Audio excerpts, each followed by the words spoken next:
Từng ngày qua cuộc đời con sống mang bao lo buồn, tiền tài bão công danh con có trong cuộc đời chỉ hư không.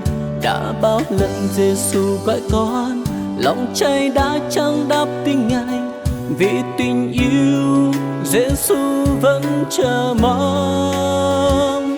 Giờ này đây lòng con đã tiếp Chúa Giêsu rồi, gửi vào tâm linh con thay đổi quan cai đời con hàng ngày.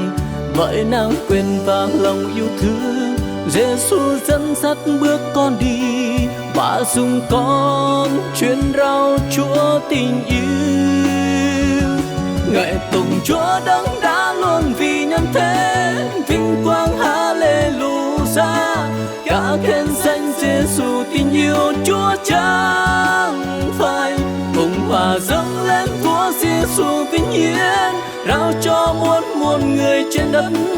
Cả khen danh Giêsu ở khắp mọi nơi.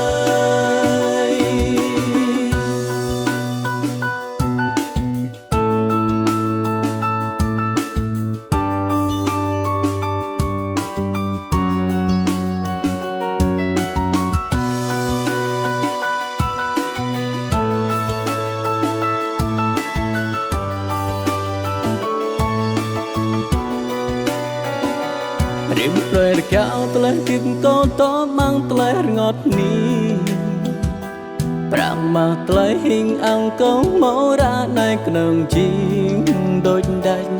Lũ vật lệ Giêsu yêu kau bukan mơ xăm như ô.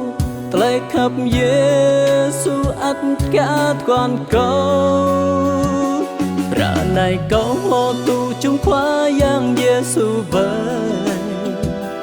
Dù tỏ mang cơ pli hàng quái lang tơi tiếp câu rim rơi, hàng tơi tươi miang nhu khắp câu. Giêsu tươi ba tơi tiếp câu, dù hoa câu ba hai tơi nhu khắp. Đi ở nhu phố khắp cơ lần ta na, ang Hallelujah. Tao ni cơ Giêsu nhu khắp ta na nào.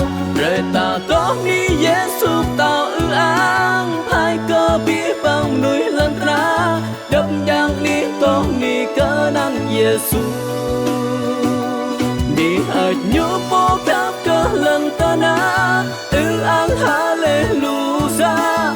Tốt ni cơ Giêsu nhu khăn ta na nào.